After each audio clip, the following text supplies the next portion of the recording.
Speaking of vision, here's the guy in charge of our big screen TVs, our surround sound equipment, Mr. Scott Wilkinson, editor-in-chief of the AVS Forum and host of the Home Theater Geeks podcast at twit.tv/HTG. Hello, Scott. Hey, Leo. How's it going? It's going great. Welcome. Good.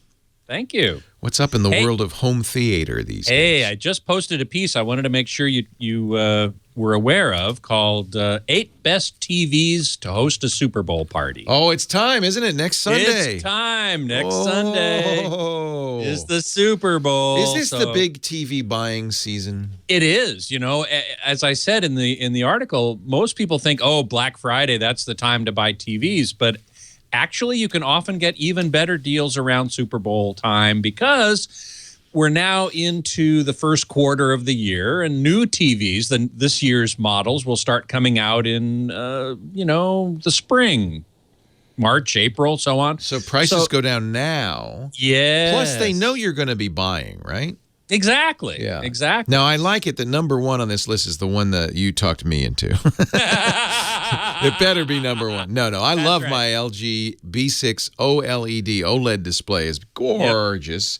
Yep. It's 4K. Now, for this TV buying guide or list, I wanted to make sure I focused on two things. I focused on brightness, how bright it can be, because if you're having a Super Bowl party, you're going to have it in some light, right? It's not going to be in a dark room. You're not like you're watching a movie.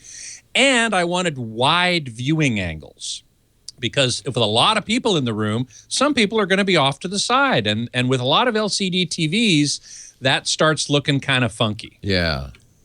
Kind of washed out. The blacks aren't very good. So Are OLEDs pretty bright? Because I know plasmas are not.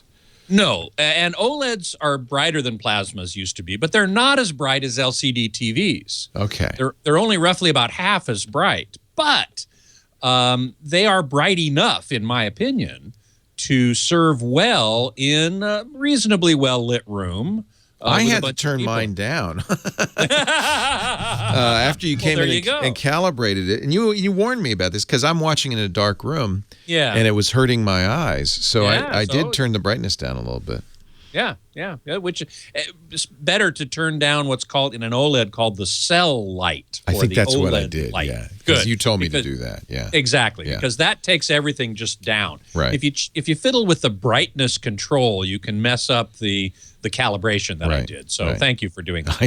I did it right. Of course, that's it because I'm in a darkened room. But when you watch a Super Bowl, usually you're in a bright room with a lot of people. You're in a bright room, and you got people around, and they're coming and going, and so on and so forth. So I wanted to highlight TVs that had good brightness and had good viewing angle. And my source for this information is a website that I really like called rtings.com, RTING.com. It's a TV review site where they take a bunch of measurements and they assign scores to just about every performance parameter you can think of. So I went to their list of, and they also categorize by best for what application: sports, movies, games. And so I looked at their list of the best sports TVs and filtered by brightness, peak brightness, and viewing angle. And TVs that got high scores in both of those made it onto my list. Who are these Rtings people? Well, I don't know them personally. I guess Rtings is ratings without the A. I get it now. Correct. So they don't just do TVs. They do a bunch of stuff. Well, they're mostly TVs. No, TVs and headphones. Oh. Yeah, TVs and headphones. Okay. But they do extensive testing. And as far as I know, they're not unlike Consumer Reports in that they buy their TVs rather than get them from the manufacturer, which adds a measure of credibility as well. I like that, yeah. Right now, just TVs and headphones. Yeah. Okay. I'm sure they're going to expand as long as they get the... With a name like Rtings. Yeah, exactly. It's not TV Rtings. Yeah. Now, a couple people in that piece that I wrote already have left some comments. Well, hey, what about the Vizio P series and M series, which I often recommend? And the reason I didn't include them, and I want to make this very clear, is that they were reviewed by Rtings, and they got very high marks on peak brightness, but very low marks on viewing angle. Oh. And that's because they are, for the most part, they use a particular type of LCD panel, which is called VA, or vertically aligned. Technical term, doesn't really matter what it means.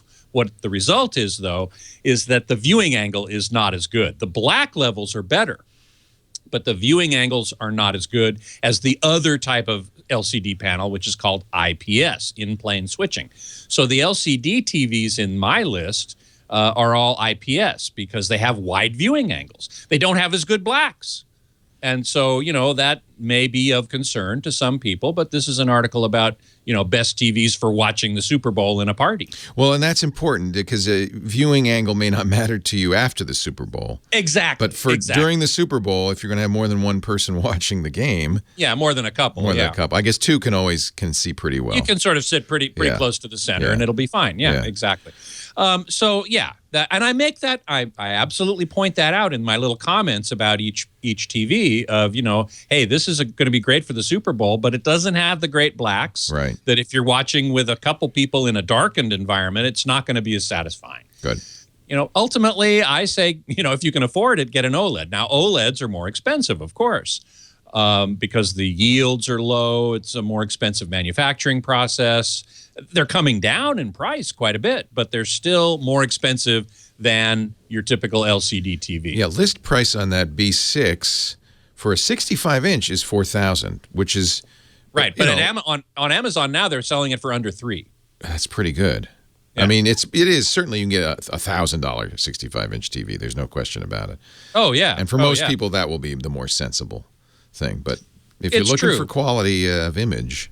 OLED's the way to go. OLED's the way to go. So, all right, so that's good to know. And is it okay to buy online? Is it okay to buy on Amazon? I think so. I absolutely think so. I've bought quite a few things on Amazon. So I don't have any problem with that. Now, returns, I mean, shipping a TV back if it's broken or has some problem. What I did, I bought my B6 there.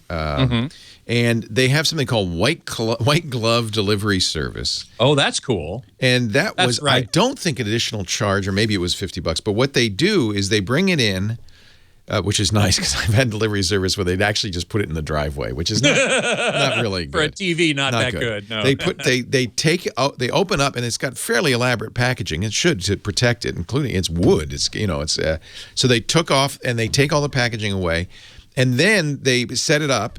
And they let you look at it before they leave. Wow, so that's super. And I think that's important. So that you look. What would you look for if you were, you had a new TV, you had it on? What would you look for, like cosmetically or?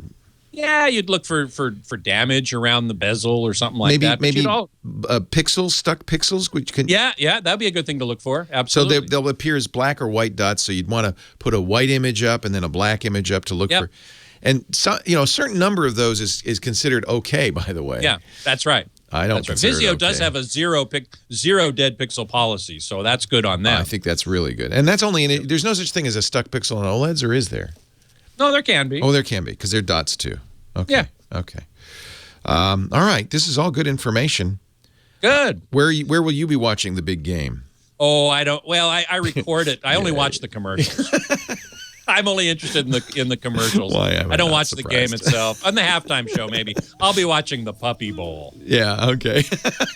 Well, it's important to have a good TV for that, too. Scott Wilkinson, Home Theater Geeks, twit.tv/HTG.